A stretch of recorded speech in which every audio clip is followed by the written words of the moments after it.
Hello. Hello, सत साहिब जी। सत्साई बहन जी। आप पवन दास जी बोल रहे हैं ना? हाँ जी। हाँ, मैंने आपके YouTube पर आपके कई वो शंका समाधान देखे हैं, तो मुझे आपसे कुछ थोड़ा शंका समाधान के बारे में बात करनी है थोड़ा। बताइए। मैं बहुत परेशान हूँ भाई साहब। मैं परमात्मा से ये सुनो, वैसे परमात्मा हमारे दिल में है, हमारी अंतरात्मा में है, मैं ये जानती हूँ। तो मैं ये भी जानती हूँ कि वही पूर्ण परमात्मा है और मुझे उन पर विश्वास भी है, सब कुछ है। लेकिन पता नहीं है, मैंने नाम दीक्षा अपने संत रामपाल जी महाराज जी के मुख कमल से नहीं ली है, इसीलिए मुझे लाभ नहीं हो रहे हैं। क्या हुआ कि मुझे इसकी जानकारी तो थी नहीं। मैंने 5-6 महीने का ये सुना, सत्संग सुना टीवी पर, बुक्स में, उसमें मोबाइल में, और इनकी बुक्स भी मंगाई, मैंने पढ़ी, उनको समझा, और फिर 6-7 महीने होने के बाद फिर मैंने नाम दीक्षा ली। तो मैं नाम दीक्षा केंद्रों पर से लेकर आई हूँ, जो कि अब आप बताते हैं कि ये फर्जी हैं सभी। तो मुझे वहाँ से कोई भी लाभ नहीं हो रहा है और मैं इतनी परेशान हूँ भाई साहब, मैं आपको बता नहीं सकती हूँ। बस मेरी परमात्मा ही मेरी वो कर सकते हैं मुझ पर दया, और मैं उनसे नहीं मिल पा रही हूँ। मुझे बहुत दुख हो रहा है। काश मेरे परमात्मा मेरे सामने आ जाए और मैं उनसे नाम दीक्षा ले सकूं। मैं इतनी परेशान हूँ। सन 2016 के बाद मेरे पति में अचानक न जाने ऐसा क्या बदलाव आया है कि हमारे हंसते खेलते जीवन में ऐसी आग लगी है कि हमारा घर उजड़ गया। हमारे जो पति हैं वो तन से बन मतलब किसी परिस्थिति के चक्कर में गलत रास्ते पर जा चुके हैं और वो उस परिस्थिति को मतलब छोड़ना नहीं चाह रहे हैं। उसने तंत्र मंत्र साधनाओं से कुछ गंदा कपड़ा खिला के मावारी बना और उन पर तंत्र क्रियाएं कराई हैं। तो मेरे पति को स्त्री ने वश में कर रखा है और मेरे पति उसके पीछे हम लोगों की हत्या कर देना चाहते हैं, मार देना चाहते हैं, हमको अपने रास्ते से हटा देना चाहते हैं। घर से 7 महीने से बाहर हैं और वो ये कहते हैं मैं कभी घर नहीं आऊंगा, इसने मेरा जीवन बर्बाद कर दिया। जबकि मेरे माता पिता भाई सभी ने इनका इतना सहयोग किया है। इनकी पुरानी स्थिति में इनका एक्सीडेंट हो गया था एक बार, इनके हाथ पैर खराब हो गए थे, विकलांग हैं। तो इस स्थिति में मेरे पापा ने, हम सब ने इनका बहुत साथ दिया और जब आगे गलत जाते हैं तो उसके पीछे ये हमको मार देना चाहते हैं। मेरे बच्चों से भी कभी प्यार से नहीं बोलते, मेरे बच्चों से भी कभी ढंग से बात नहीं करते, न उनको पैसा देते हैं, न घर में खर्चे का पैसा दे रहे हैं, तनख्वाह का पैसा नहीं दे रहे। सारा पैसा पता नहीं कहाँ ले जा रहे हैं, कहाँ क्या कर रहे हैं, हमें कुछ नहीं पता। लेकिन इतने परेशान है कि हम अब हमारे पापा जी को FIR करने की धमकी देते हैं, हमारे पापा जी को FIR करने की धमकी देते हैं और कभी कहते हैं आप रखिए अपनी बेटी को अपने पास, मैं कभी नहीं आऊंगा उसके पास और मैं कभी किसी को नहीं देखूंगा, आत्महत्या कर लूंगा, मर जाऊंगा। लेकिन इसके पहले जबकि भाई साहब वो पहले इतने अच्छे थे, वो इस तरह के नहीं थे, उन पर किसी ने ऐसा वो किया है। मैं बस ये चाहती हूँ कि वो कैसे भी सद्मार्ग पर आ जाए और हमारा पहले जैसा घर बस जाए, हमारा पहला जैसा हमारा घर उजड़ा है की तरह बस जाए, वो सत्मार्ग पर आ जाए और इस पर इसलिए उनके चंगुल से कैसे भी मेरे परमात्मा बाहर निकाले काल के भ्रमजाल से। मैं जानती हूँ कि ये काल का एक भ्रमजाल है। वो ये जानता था कि मैं परमात्मा से जुड़ूंगी, उनकी ये शिक्षा ग्रहण करूंगी, उनकी ये सत्संग से जुड़ूंगी, उनको पहचानूंगी, इसलिए उसने ये जाल पहले से बिछाया है, ये मैं जानती हूँ। लेकिन अब इस जाल से मेरे परमात्मा ही मुझे निकाल सकते हैं। अब मेरे परमात्मा से कोई ऐसा कांटेक्ट नहीं हो पा रहा है। हालांकि परमात्मा कण कण में व्याप्त है, लेकिन मुझे कोई लाभ नहीं हो रहा है और मेरे पति दिन पे दिन हमें इतना परेशानी दे रहे हैं, हम बता नहीं सकते। हमारे घर में कभी तो 1 रुपया भी नहीं रहता है और मेरा ऐसा कोई धंधा भी नहीं है। मैं काम ढूंढती हूँ, करती हूँ, लेकिन कभी कभी शरीर भी अस्वस्थ रहता है, नहीं कर पाती। तो मैं थोड़ा परेशान हूँ। मेरे 3 बच्चे हैं और लड़के पर भी उन्होंने पता नहीं ऐसा क्या कर दिया है कि लड़का उन्हीं की बात को मानता है। यही नहीं देख रहा है कि मेरे पापा क्या कर रहे हैं, किस रास्ते पर जा रहे हैं। मुझे मारने की धमकी देते हैं। एक बार पता नहीं क्या ले आए थे घर में, मुझे दवा बता दी कि भूत बनाने के, इसकी बनाने के, और वो ड्रग्स ले आए, कुछ घोल के हमको पिलाने लगे, तांत्रिकों कैसे कुछ चीजें ला के और वशीकरण वगैरह करने लगे मुझ पर, और रात को मेरे बाल काट दिए कैंची से एक बार, रात को भूत पिशाचों के मंत्र जाप करने लगे। इनको पता नहीं क्या हो गया भाई साहब। मैं बस ये चाहती हूँ सतमार्ग पर आ जाएं ईश्वर, इनको सद्बुद्धि दे परमात्मा, और इनको बस हमारे घर में वापस ले आए और हम फिर सुखी से रहें और परमात्मा की भक्ति करें उनका नाम लेके। अब आप बताइए हम क्या करें, हम उस परिस्थिति से इनको कैसे छुड़ाएं, कैसे क्या करें, तो क्या समाधान है। वो मरने मारने पर मिट गए हैं। उस स्त्री से मैंने वचन ले लिया है कि मैं तेरे साथ ही जीऊंगा, तेरे साथ ही मरूंगा। उसकी ऐसी बुद्धि खराब कर दी है इनकी कि हमारी तरफ से मुंह फेर के उसने अपनी तरफ आकर्षित किया है। अब आप बताइए मैं क्या करूं। वो किसी दिन आत्महत्या भी कर सकते हैं और हमारे पति हमारे हाथ से निकल जाएंगे। हमारा जीवन अपने पति के बगैर कुछ भी नहीं है। मेरी माता जी है नहीं, मेरे सिर्फ पापा हैं, वो बहुत बीमार रहते हैं, डायबिटीज के पेशेंट हैं, वो बेचारे बहुत बड़े बूढ़े हो चुके हैं। एक बेटी मेरे पापा जी के पास ही रह रही है, उसको भी नहीं देखते हैं ये कभी। मेरे बच्चों के साथ कभी भी कोई भी खुशी इन्होंने मेरे घर में कभी नहीं मनाई है, सन 2016 के बाद में। इससे पहले नाचते रहते थे, सब बच्चों को देखते। मेरी बड़ी बेटी से भी कभी ये नहीं पूछते तू क्या पढ़ रही है, कौन से स्कूल में पढ़ रही है, तू कैसे जाती है, तेरा क्या, कुछ नहीं पूछते हैं। वो ये चाहते हैं कि कल मरे तो अभी मर जाए। अब मुझे तलाक देने की धमकी देते हैं और मैं तलाक देना नहीं चाहती। मैं जानती हूँ कि एक दिन ये सतमार्ग पर आएंगे, इसीलिए मैं उनको तलाक नहीं देना चाहती।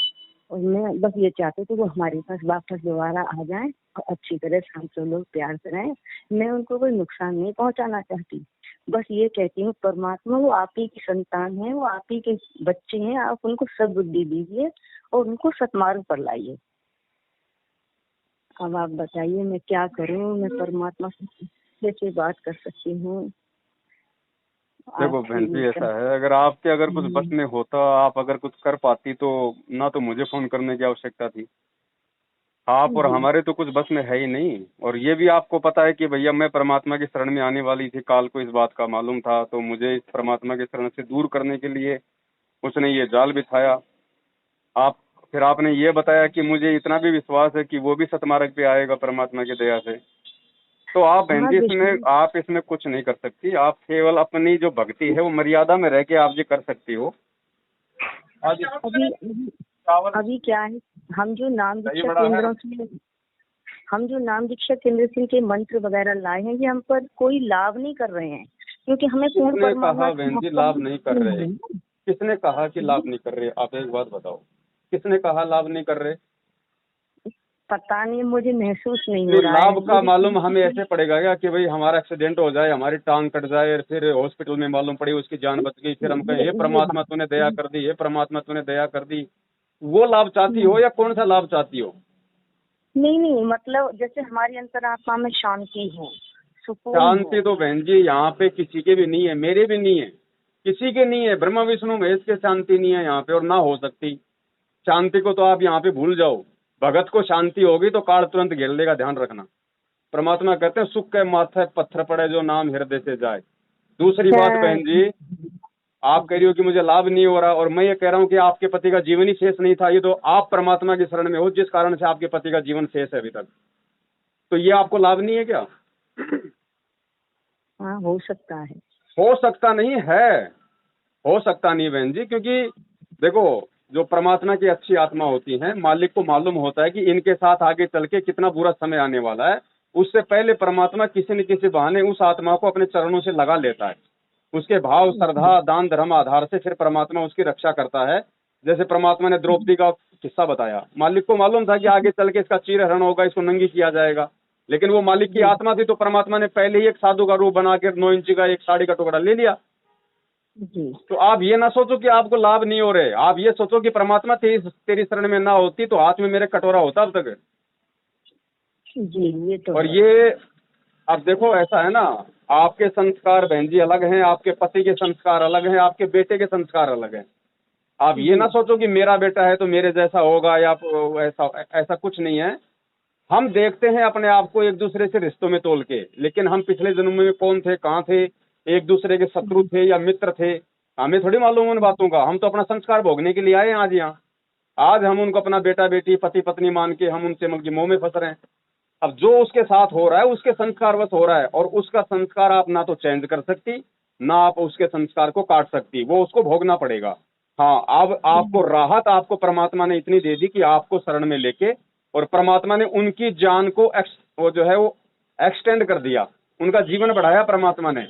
और आप अगर मर्यादा में रह के अगर परमात्मा के अगर चरणों में लगी रहोगी, तो बहन जी वो परमात्मा उनको वापस भी निकालेगा वहां से, लेकिन वो निकालेगा उनको अपने तरीके से। आप और हमारे टेंशन करने से, चिंता करने से कुछ नहीं होगा। हम अपनी भक्ति का नुकसान कर सकते हैं चिंता करके, क्योंकि हम अपने पति के विषय में चिंता करेंगे तो परमात्मा ने तो लाभ देना ही है, वैसे भी देना, आप चिंता करोगे तो भी देना, ना करोगे तो भी देना, लेकिन आपकी भक्ति चली जाएगी। जी। तो आप इसमें कुछ नहीं कर सकती। आपने अगर कुछ करना होता तो आप जी सब कुछ कर चुकी होती, लेकिन आपके बस में कुछ भी नहीं है। तो अब आप ये सोच लो कि आप केवल मर्यादा में रह के और परमात्मा की अपनी जो भक्ति है उसको करो सही तरीके से, और गुरु जी से ही अरदास करती रहो आत्मा से कि परमात्मा जीवन का रक्षक तू है, हमारा रखवाला तू है, मैं तो सब कुछ छोड़ छाड़ के तेरे पीछे लगी हूँ। तो परमात्मा ने देखना फिर बहन जी आपके पति को कब सेट करना है, कब नहीं करना है। अगर उसके हित में होगा तो करेगा, और अगर उसके हित में नहीं होगा तो नहीं करेगा बहन जी, ध्यान रखना। जी। तो आप और हमारा तो कोई टेंशन लेने का कोई औचित्य नहीं है बहन जी। हमारा जो कर्म है वो हमें करना है, और हमारा कर्म अपनी भक्ति करना, अपना काम धंधा करना। बाकी तो एक बात बताओ, खुद वो परमात्मा जेल में बैठा हुआ है, इतने कष्ट उठा रहा है, वो खुद भी तो यही दिखा रहा है ना कि भैया तुम 21 ब्रह्मांड में हो, तुम सतलोक में नहीं हो। मर्यादा में रहोगे तो थोड़ा बहुत लाभ मैं तुम्हें दूंगा, अन्यथा देखो मेरे साथ क्या हो रहा है यहाँ पे, तुम कैसे बच सकते हो। तो बहुत सारी चीजें हैं जो परमात्मा खुद के ऊपर लेके भी हमें सबक सिखाते हैं, लेकिन हम लोग जान नहीं पाते उन सब बातों को। अब एक बात बताइए, आपका तो खाली पति भाई चलो भाई उनके थोड़ा बहुत जादू टोने में आ रहा है, गुरुजी का तो पूरा परिवार ही काल के जादू टोने में चल रहा है। वो तो उन्हें अपना बाप भी नहीं मान रहे, उल्टा उन्हीं की संगत को लूट रहे हैं, खा रहे हैं, राजनीतियां कर रहे हैं, उल्टा अपने बाप का नाम बदनाम कर रहे हैं। तो उनकी बुद्धि किसने हर रखी है? आपके पति की बुद्धि जैसे एक किसी जो है जादूगर ने या किसी तांत्रिक ने हर रखी है, वैसे ही गुरुजी के पूरे परिवार के कोऑर्डिनेटरों की बुद्धि काल ने हर रखी है। तो इनको भी तो अपन ये कह सकते हैं कि तांत्रिक ने इनकी बुद्धि हट रखी है, क्योंकि तांत्रिक भी तो काल प्रेरित होते हैं। जी हाँ। तो बहन जी आप ये ना सोचो, देखो ऐसा नहीं है कि आपके साथ हो रहा है मेरे साथ नहीं हो रहा, तो बहन जी लेकिन हमें ज्ञान आधार से सोचना पड़ेगा। ये परिस्थितियां कल को मेरे साथ भी हो सकती हैं, कोई जरूरी थोड़ी है। हम सब काल की हद में हैं यहाँ पे। हमारे को परमात्मा ने तो खाली एक अपने नाम की डोरी दे रखी है कि इस नाम की डोरी से लगे रहेंगे तो थोड़े बहुत हमारा मल की बचाव होता रहेगा। बाकी तो हम सब बराबर है बहन जी। मेरे ऊपर कब आपत्ति आ जाए, आपको कब शांति हो जाए, किसी को कुछ नहीं पता यहाँ पे। लेकिन इतना हमारे को विश्वास हो जाना चाहिए इस परमात्मा के ज्ञान से और इसकी शरण में आने के बाद कि भैया अब हमारा वो अनिष्ट नहीं हो सकता जो मेरी भक्ति में बाधा हो जाए। वो अनिष्ट, वो रोग, वो बीमारी, वो दुख परमात्मा अपने भगत पे हरगिज नहीं आने देगा।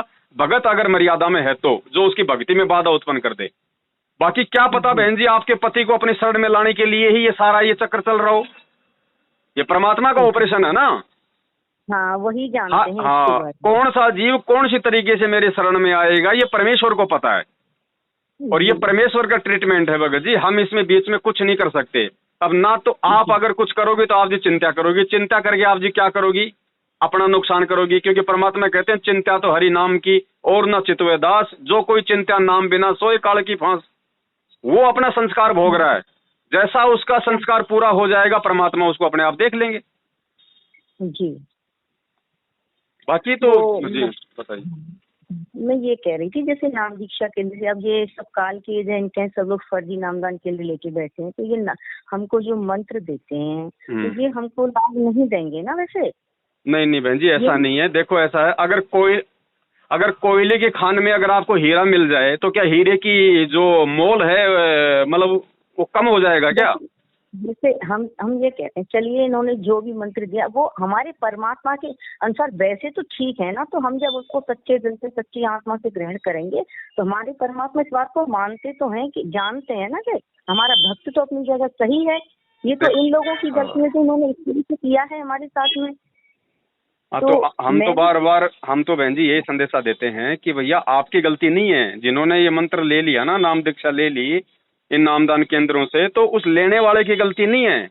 क्योंकि ज्ञान परमात्मा कैसा है, आत्मा तुरंत दौड़ती है कि कहाँ है भगवान, कहाँ है भगवान। यही तो हुआ है कि मैंने हाँ। जैसे ही मैंने मेरी बहन ने बताया था मुझे, मेरी बहन हरियाणा हिसार गई थी इनसे नाम दीक्षा लेंगे, उसने मुझे इनके बारे में बताया, तो मैंने तुरंत, मेरी आत्मा ने उसी समय ग्रहण कर लिया कि ये ही पूर्ण परमात्मा है। मैंने उसी क्षण मान लिया था। उसी दिन से मैंने ना कोई इनका सत्संग देखा ना कुछ, बस मोबाइल पे इनकी आरतियां सुनने लगी, इनके नाम की ज्योति जलाने लगी घर में। मैं सारे देवी देवताओं को भूल गई, मुझे हर चीज में ये परमात्मा दिखाई देने लगी। यहाँ तक कि अपने बच्चों में, बर्तन में, बाहर देखूं, किसी को भी देखूं, उसमें मुझे बस परमात्मा ही परमात्मा दिखाई देते थे उस समय। जी। मैं रात को 4-4 बजे उठ के मोबाइल में लीड लगा के इनकी आरतियां सुनती थी। मतलब मेरी आत्मा इनसे इस तरह से जुड़ गई कि मैंने इनको कभी न देखा न समझा, वो एक बार मेरी बहन के कहने से ही मैं इनको पूर्ण परमात्मा उसी क्षण से मानने लग गई। और मैं इस तरह से इनसे जुड़ती चली गई। मेरी आत्मा कभी ये नहीं कह सकती कि ये परमात्मा नहीं, मेरी अंतिम श्वास तक मेरे परमात्मा यही है, यही थे। हम इनको पहचान नहीं सके थे, लेकिन यही है। बिल्कुल बहन जी, परमात्मा यही थे, आज भी यही है, कल को भी यही रहेंगे, ठीक है। रहेंगे। और अब ऐसा है, हाँ, विश्वास है मुझे, मेरी सांसें भी अगर एक भी जब तक चलेंगी तब तक मुझे इन पर इतना विश्वास रहेगा, चाहे कोई कैसी भी परिस्थिति आ जाए, मैं अपने परमात्मा का विश्वास नहीं तोड़ूंगी। ये मेरा दृढ़ विश्वास है कि मेरे परमात्मा है। जब आपको अगर इतना दृढ़ विश्वास होगा तो बहन जी परमात्मा फिर दूर नहीं है। अगर मालिक चाहेगा तो सारे काम ठीक कर देगा, वो सब कुछ ठीक करेंगे। और केवल वही हैं जो सब कुछ ठीक कर सकते हैं। आप उनको वो डाइवोर्स वगैरह है ना, वो मत देना उनको, भैया तेरे को अगर नहीं रहना है तो मेरी तरफ से तू फ्री है, रहे या ना रहे, लेकिन मैं अपनी तरफ से तेरे को लिखित में नहीं दूंगी कि मैं तेरे को डाइवोर्स दे रही हूँ। वही मैं कह रही हूँ, चाहे मेरी सांसें चली जाए, चाहे मेरी लाश को से गुजरना पड़े, मैं इस पवित्र बंधन जो परमात्मा ने जोड़ा है, मैं इसका अपमान नहीं कर सकती, मैं इसको टूटने नहीं दे सकती। फिर बहन जी जब हम इतने मतलब समर्पित हो जाएंगे तो वही बात है। गुरुजी एक छोटा सा वो चुटकुला सुनाते हैं सत्संग में कि 2 बनिए थे, वो आपस में लड़ने लग गए। तो एक ने कहा कि मैं तेरे बाट की मारूंगा सिर में, तो दूसरे ने कहा कि मैं कौन सा ठाली बैठूंगा। तो गुरुजी ने कहा कि भाई पुण्यात्मा, जब तुम उस परमात्मा के लिए कुछ करोगे तो वो कौन सा ठाली बैठेगा। आप समझ नहीं सकते भाई साहब, मेरे पति ने इस तरह का माहौल बना दिया है कि मेरे घर का कोई भी रिश्तेदार इस समय मेरे कांटेक्ट में नहीं है। इस मतलब एक तरह से ऐसा हो गया है, मतलब जैसे सबका अलग हो जाना, और कोई किसी से कोई मतलब नहीं रख रहा। बच्चे भी कुछ इस तरह के हो जाते हैं कि टेढ़े टेढ़े बोलते हैं, मतलब जैसे होता है ना घर में एक काल का जाल सा बिछ जाता है। अब लेकिन मैंने कुछ महसूस ये किया है कि मैं जब से इनकी भक्ति करती हूँ, जो भी है मंत्र, तो देखो मैं झूठ नहीं बोलूंगी, मंत्र तो मैं नहीं ज्यादा कर पा रही, लेकिन हाँ अपनी अंतरात्मा से कभी कभी उनका नाम लेती रहती हूँ। मेरे हर समय वैद्य का नाम चलता रहता है, मतलब सुबह से लेके रात तक, मैं जब तक सोने में भी, रात में भी मेरे अंतरात्मा में परमात्मा का ही जाप सा चलता रहता है। हाँ तो अच्छी बात है, दया है परमात्मा की, यही होता है। और कोई एक जगह बैठ के थोड़ी करना है, कोई समाधि लाके बस। और मैं किसी देवी देवता को स्मरण न स्वप्न में भी करती हूँ न दिन में, मुझे कोई मतलब देवी देवताओं की तरफ तो मैं देखना भी पसंद नहीं करती हूँ, जब से मैं इन परमात्मा से जुड़ी हूँ। उनका कोई सुमरण है ही नहीं, उनका क्या भाई, उनका कोई सुमरण है ही नहीं, उनका क्या सुमरण करेंगे अपन बताओ। और मैं बहुत अपने आप को बहुत खुश नसीब समझ रही हूँ इस समय। मुझे परमात्मा की ऐसी दया है मेरे ऊपर कि मुझे केवल वही दिखे, अपने हर सुख में, हर दुख में, हर चीज में मुझे केवल मेरे परमात्मा ही दिखे, मुझे कोई नजर नहीं आए बस। और मेरा हमेशा उन पर यह विश्वास हमेशा बना रहे, कोई कितनी भी शक्ति आ जाए, मेरे परमात्मा का विश्वास मुझसे नहीं डगमगा सकती है, ना ही मैं डगमगूंगी। ऐसे कई बार हुआ है मेरे साथ कि सभी लोगों ने मुझसे कहा है, अरे आपने कैसे भैया 40 रुपए की है, दही बड़ा 60 रुपए का। सारी आपने कैसे गुरु से दीक्षा ली है, रबड़ी वाली कुल्फी है। हाँ, तो कई लोग कहते हैं आपने करवा चौथ छोड़ दिया, आपने ये त्योहार छोड़ दिया, आपने ये त्योहार, मैंने कि देखो मेरे को सब कुछ, मेरा हर त्योहार मेरे परमात्मा है, उनकी भक्ति है, मेरा और कोई त्योहार है, मेरी हर खुशी मेरे परमात्मा के लिए है और कुछ भी नहीं बस। सत्संग बहन जी ऐसे तो काम आते हैं, सत्संग इसीलिए तो करते हैं परमात्मा, क्योंकि ऐसी परिस्थितियों में सत्संग ही हमारा सहारा होता है। ज्ञान ही हमें इन परिस्थितियों से लड़ने की जो है वो हिम्मत देगा। और जब मैं रोती हूँ या मेरे मतलब निकलते हैं किसी भावावेश में आकर कुछ बात सोच कर, तो मैं ये सोच लेती हूँ परमात्मा मेरे दुख में भी मेरे आप तो मुझे ये पीड़ा हो रही है, इस दुख में मेरा कुछ सुख छुपा हुआ है, बिल्कुल है इसलिए ये। मुझे ये दुख। हाँ जी। तो मैं ये सोचकर कि शांत हो जाती हूँ, कोई बात नहीं, मैं इस दुख को इसलिए अच्छा मानती हूँ कि इस दुख की वजह से ही आज मुझे मेरे परमात्मा मिले हैं। अगर ये बिल्कुल दुख मुझे नहीं मिलता शायद मैं परमात्मा को पहचान भी नहीं पाती।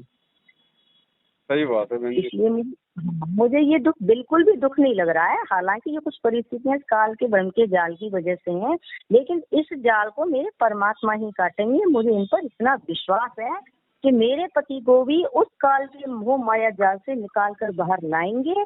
और आप देखना मेरा तलाक भी मेरे परमात्मा नहीं होने देंगे, और आप देखना मेरे घर की खुशियां वापस लाएंगे वो दोबारा से, और हम सब मिलकर परमात्मा से नामों के लेकर उनकी भक्ति करेंगे। देखो बहन जी, दो बातें हैं। सोचना ठीक है, लेकिन जी हमने ये भी नहीं उस परमात्मा से डिमांड करनी, हमने ये भी नहीं मतलब सोचना है कि वापस मेरे घर में वो खुशियां आएंगी। हमने कुछ नहीं सोचना, सिर्फ ये करना कि परमात्मा जो तू कर रहा है वो मेरे हित में कर रहा है, मुझे इतना विश्वास है। चाहे ये तो है, ये चाहे तो तू है, दुख में ये रख, भी करते हैं, चाहे तू अच्छा ही सुख में करते रख, हैं, ये तो है। बस। हाँ ये तो बात आप सही आप कह रहे ये हैं, मत वो जो करो, करेंगे आप अच्छा ही करेंगे।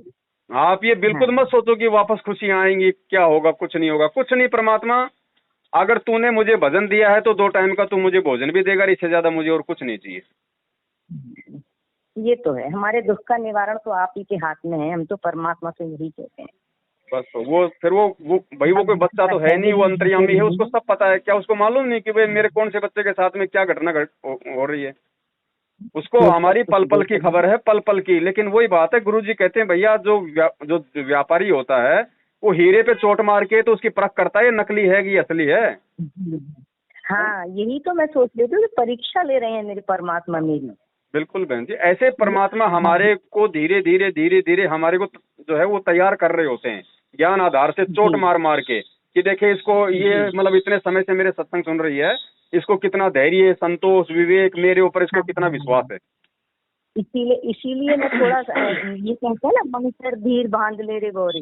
जी जी। ये जो इसमें आता है मैं उसको बड़े छोड़ देने ध्यान से पछलियों की सुनती हूँ। रीत।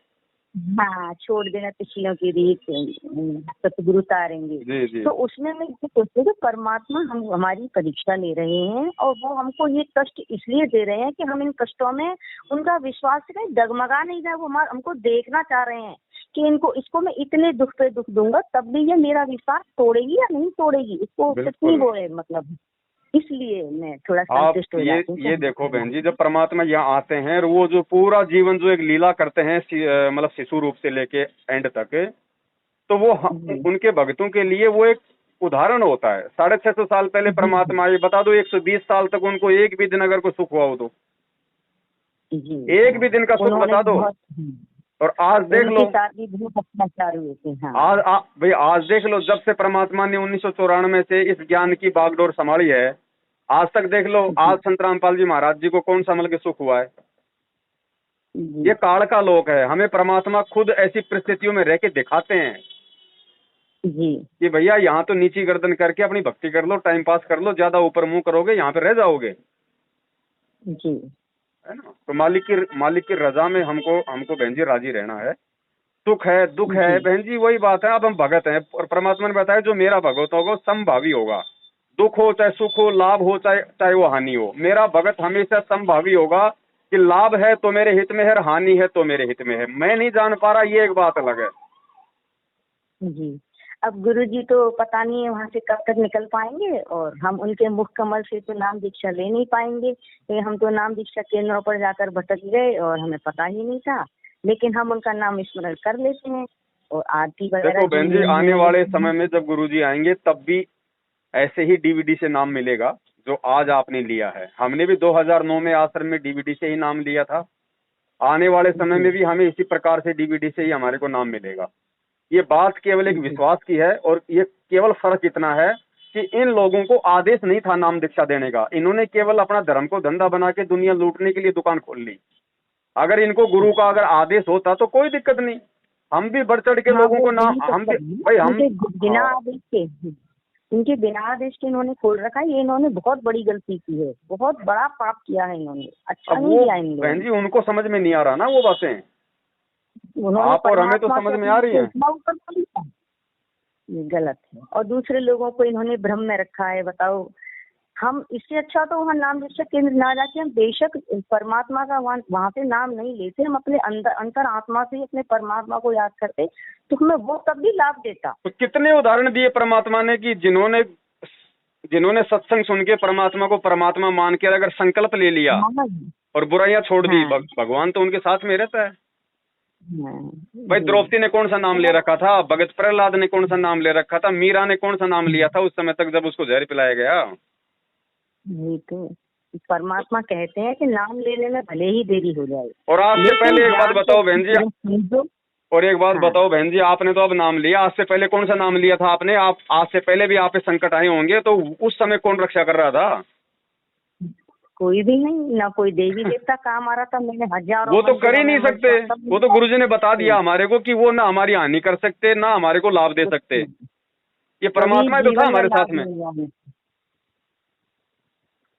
तो आज भी वही है बहन जी, आगे भी वही रहेगा। नाम आपको जो मिल गया वो परमात्मा का ही है।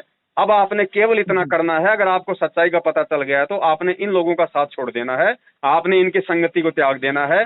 किसी भी प्रकार का ज्योति पाठ दान धर्म का पैसा इनको नहीं देना है जब तक गुरुजी नहीं आ जाते हैं, गुरुजी के अलावा नहीं मैं देना। वहाँ जाऊंगी ही नहीं, अब मैं वहाँ जाऊंगी ही नहीं, जाना ही ना नहीं ही बहन कोई जी, नाम। मतलब ही नहीं हमें वहाँ से। जी नहीं, मैं उसकी तरफ अब पलट कर भी नहीं देखूंगी। अब तो मेरा सब कुछ जो भी होगा आमना सामना मेरे परमात्मा से उनके आश्रम में ही होगा, जब भी कभी आएंगे गुरु जी। बिल्कुल बिल्कुल।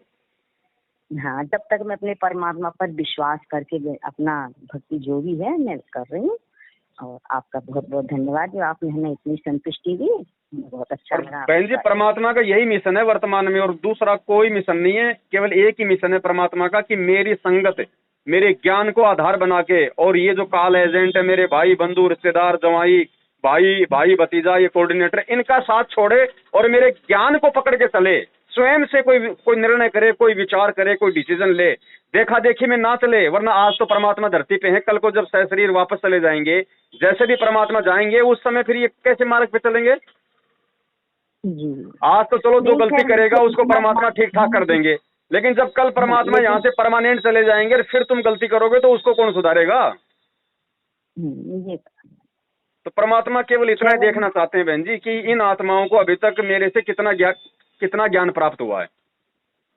जी और जिस राह पे ये सत्सेवक चल रहे हैं, जिस दिन ये पूरी संगत उस राह पे चलना शुरू कर देगी ना बहन जी, परमात्मा चुटकियों में बाहर आएगा, चुटकियों में। वो केवल बैठा इसलिए, वरना उसको किसने बांध रखा भाई? अरे जाके अर्ध रूम पर सकल पसारा, ऐसा पूर्ण ब्रह्म हमारा, जिसके आधे बाल पे पूरी सृष्टि नहीं है, वो उसको कौन बांध के बैठा लेगा जेल में, अगर भगवान मान लिया तो। जी लेकिन वो देख यही रहा है ना। हाँ जी, काल का लोक है, इसमें बहुत सोच समझ कर चलना पड़ेगा। तो बहन जी आप बिल्कुल, आप जी नॉर्मल रहो, और कोई भी बात अगर ऐसी हो तो तुरंत अपने दरबार में दंडोत करके मालिक से प्रार्थना किया करो। मालिक अंतर्यामी है, पल पल की उसको खबर है, पल पल की जानता है, और हम अगर उसकी मर्यादा में रहेंगे तो परमात्मा बाल विवाह का नहीं होने देगा, ना आपका, ना आपके बेटे का, ना आपके पति का, क्योंकि आपकी दृढ़ता के कारण परमात्मा उनकी भी रक्षा करेगा। ध्यान रखना, आप मर्यादा तोड़ दोगी फिर सारा काम खराब हो जाएगा। नहीं, मैं पूरी कोशिश करूंगी, उनकी मर्यादा को भंग नहीं करूंगी। जो भी है मैं अच्छे अपने नए तरीके से, वैसे मैंने परमात्मा से और क्षमा मांगी है। मैंने आज तक जो भी ऐसे नाम दीक्षा केंद्रों पर जाकर जो भी मैंने, परमात्मा मुझसे गलती हो गई, वो अनजाने की गलतियां हैं बहन जी, वो देखो हमसे भी हुई हैं। हम लोग भी कम से कम 2 साल तक इन्हीं के चक्कर में थे, लोगों से दान धर्म ले लेके हमने भी इनको खूब दिया बहन जी। आगे हमने भी खूब पूछा है मैनेजमेंट को, हम भी खूब गए सार की तारीखों पे। अब जब तक नहीं पता था, नहीं पता था भैया, वो अनजाने की गलती थी, लेकिन जानबूझ के नहीं करनी अब। जी लेकिन मैंने अभी तक कुछ भी नहीं किया है, बस जितनी बार गई थी उसमें जैसे कुछ पैसे डाल के आई हूँ। मुझे इतना ज्ञान नहीं था उस समय, इतनी जानकारी नहीं, लेकिन अब मैं इनको समझ चुकी हूँ कि ये सब कुछ फर्जी नामदान केंद्र है, इनका कुछ भी कोई वो नहीं, ये सब काल के एजेंट ये नामदान केंद्र ही नहीं है, ये बैठे हुए लोग सब फर्जी हैं बहन जी। ये भगत नहीं है, खाली भगत का तो इनका ठप्पा लगा हुआ है, और इनके अंदर भगत का कोई गुण, कोई लक्षण नहीं है।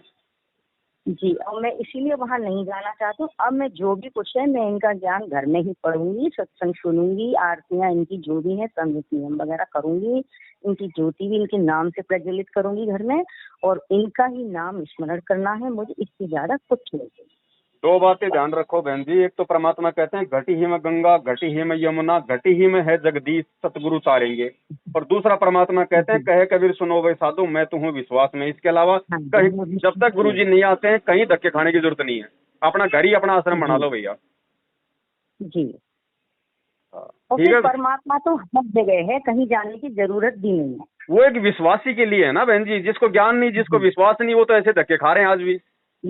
नहीं, मुझे अब पूरी तरह से ज्ञान हो चुका है इनका, मतलब इस तरह का ज्ञान हो चुका है कि हमको बाहर इन लोगों की बातों में नहीं आना है। करवाएंगे परमात्मा बहन जी। जो अच्छी आत्मा होंगी उनको परमात्मा प्रेरणा करके उनको सही मार्ग पे लाएंगे।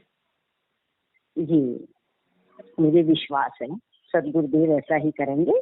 हाँ, और वो समय भी आएगा जो हमारे परमात्मा हो सकता है वो आ भी जाए जल्दी जगत के, उसके लिए उनकी मर्जी है बहन जी। परमात्मा आए तो अभी 2 सेकंड में आ जाए, नहीं आए तो 2 साल नहीं आए, साहिब की मर्जी। अपन कौन होते हैं उनको जबरदस्ती लाने वाले? वो तो उनकी लीला है, वो अपनी मर्जी से गए तो अपनी मर्जी। हाँ, मर्जी का मालिक है भाई जी। ठीक है। हाँ, सच्चाई बहन। जय हो बंदी छोड़ की। जय हो बंदी छोड़।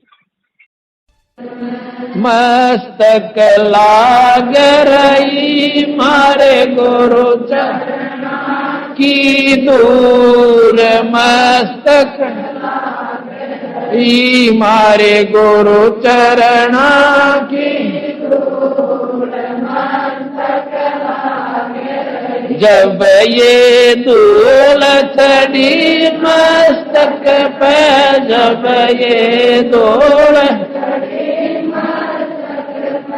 दूरिता हो गई दूर, मारे गुरु चरणा की दूर।